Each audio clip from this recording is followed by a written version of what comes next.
respected Mr. Rao, Additional Secretary, E-Government, Mr. Narayan, Mr. Ravi Gupta, my dear friend Neeraj, distinguished guests. It's a pleasure to share with you some thoughts on what ICT can enable for smarter cities, and what I intend sharing with you over the next 10 minutes is a brief on what are some considerations where IT can actually really transform cities. One of the things which I actually found very interesting from Mr. Rao's initial comments were that the cities initially were set up where the rivers were, that is a source of livelihood. And the civilizations, whether it's the Indus Valley civilization or the value which the Ganga has to provide, civilizations emerge from that. I believe when we come to the modern age, cities would be where the citizens feel they are being cared for. This is where businesses will feel comfortable in making their businesses profitable. It would be a place where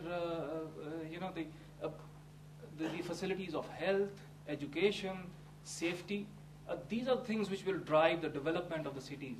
And the question that needs to be asked from an ICT perspective is that, can ICT play that transformational role? Can information technology, rather than just being an enabler, but just can also play the role of transforming the way our cities function? So that's the thought which I have, and I want to share with you. So when we look at smart cities, I think the first couple of things which happen. On one hand, it's all about understanding the citizen. It's about connecting with the citizens, with the businesses. It's sensing what the citizens need. It's sensing what the businesses need. How can we make the experience more pleasant for the citizens? How can we make the experience more profitable for our businesses? That's one dimension. The other dimension is that we can make this experience more pleasant, more profitable, more effective if we join up our services, which means it's a one view of the government that we provide to our citizens. We provide a single view of a government to businesses. So that's basically how do we join up various government departments, various government functions, and deliver those services. And inherent in this is that how do we manage this change? The city conditions will change, the environmental factors will change, the political dimensions will change, the external conditions will change. So how ready is the city to actually enable that change? And these are the key considerations from a smart city perspective. The citizens, the joined up government, as well as the ability to manage that change and drive the change so that we are in a position to not only sense the change but also respond to change effectively. Coming to what kind of some of the technology interventions which actually enable this. So the first one which is there is provide a single view for a citizen. Now, some of the key initiatives which we see in the government of giving a unique identity to a citizen, that's the foundation to understand the citizen better. So if one were to understand that, can we consolidate what all information that we need about a citizen in one place? So that's one element of the foundation where we provide a single view of a citizen. The second thing is how do we create a single channel or a single face of the government for the citizen to interact? So some of the things which we've seen for smarter cities is a single point of contact. It can be a portal, or it can be a single telephone number to call, or what we call as a single non-emergency number.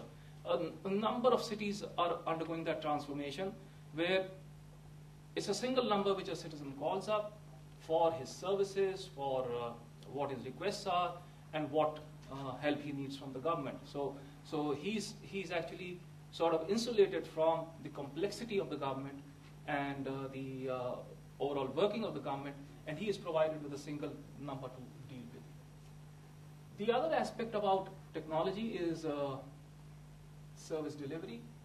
How do we effectively deliver services? So that's where, what can we do? How can we link up our multiple departments to have an efficient and a transparent delivery of service?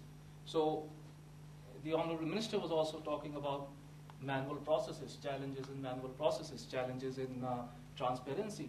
And when it comes to transparency, I think this is where, coming to the previous point, when we look at providing a contact with the citizen, the objective is not to just take his calls, but also the calls are an understanding of what is the sense of the citizen, what is he telling us, what are his concerns, what are the things that he wants as services. So rather than just being a point for contact or a point for receiving his request, it's basically a place to sense what the citizen needs, and so that the government can respond much faster to what his needs are.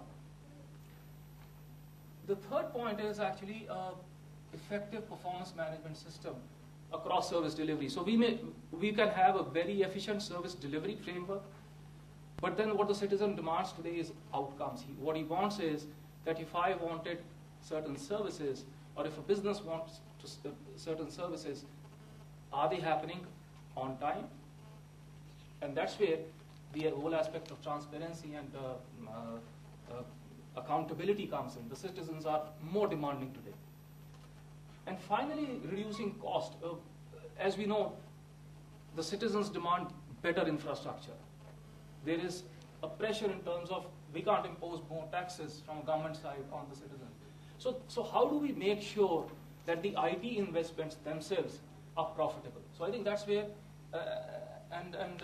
I see this linkage, what Mr. Rao mentioned as a strategy actually, that there is a common regulation of the Municipal Act. There's a common regulation, there's a common working.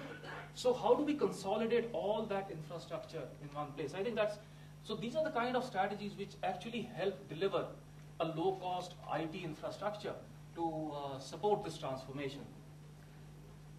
Just taking a couple of examples, actually, this is from a transparency, accountability perspective. What we are seeing is cities providing this kind of visibility of their performance to their citizens. And what they provide is indicators which they want themselves to be measured by. And those measurements are in terms of what indicators are improving, what need improvement, and across the various departments. So the citizen actually is a participant in understanding where my government is going. And whether it's related to sanitation or housing or law enforcement. Imagine if we know in our neighborhood, the citizens will demand that how the crime rates are coming down, the number of robberies are coming down. So that's an aspect in terms of how cities are transforming themselves by being more transparent, by being more accountable to the citizens. So these are some examples of how IT really helps in this transformation. Another key aspect which was there is that we need to provide safety and security in our cities. If you look at the acts of terror, those are things possibly with more intelligence which can be prevented. So we need to protect ourselves. So terror is something, or crime is something which potentially, if we connect the dots and link up our intelligence and law enforcement efforts, it can be prevented. But when it comes to natural disasters or other incidents of what you call disasters, then it's a question of how rapidly we can respond. So one of the infrastructures or one of the key elements of using IT within a city would be how can we proactively respond to the threats that we face? How can we proactively identify threats, counter those threats? And then how do we have the ability to respond to any disasters? So that is another key element where technology helps in. So technology should support intelligence gathering and countering, preventing crime and threats, and should have the ability that in the case of a disaster, how effectively the various agencies which are responsible for addressing and responding to that disaster are working together to achieve the outcomes for managing that disaster. So just wanted to close with a thought in terms of what can be the architectural principles for a smart city or smart governance. I think it should be driven at the foundation by a single channel for interaction. So a single channel, a common channel for interaction with the citizen. It can be in the form of a single portal, multi-channel access, or what we've seen in a lot of countries, a single non-emergency number, single contact number to actually reach out to the government.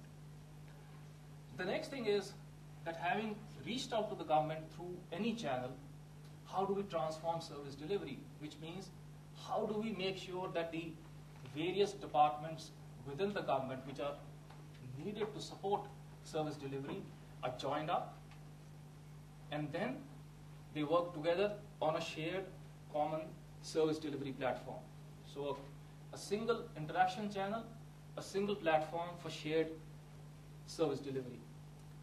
And this service delivery driven by a single platform for policy and regulation. One of the key things is that service delivery is dependent on the policy and the regulation. How do we make sure that the services which are delivered to the citizen, whether it's the delivery of a permit or a delivery of a certificate, it is as per the regulations. And regulations, when they change, how do we make sure that the business processes or the service delivery is aligned to that? So one of the key things which we are seeing within government is a framework for policy and regulation automation or regulation management.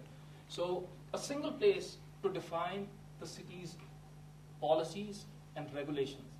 So just imagine, let's empower the people who make the policies to define the policies, and that becomes the engine to drive the service delivery. So that's the concept which we see.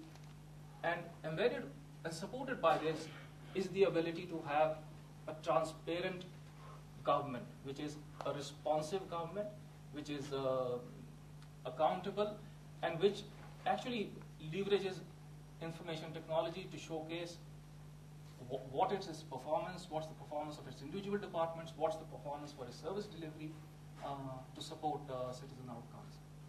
So these are some of the thoughts, and I believe, just like to summarize, when it comes to smarter cities, I think there are going to be 3 ingredients which are going to help achieve success. One is obviously the vision of the political leadership, the wisdom of the civil servants and their experience, and more importantly, I believe that enlightened and very demanding citizens will drive towards smarter cities. So that's what I briefly had to share in terms of how IT can support this initiative of smarter cities, and I thank the organizers for giving us an opportunity to share our thoughts. Thank you very much.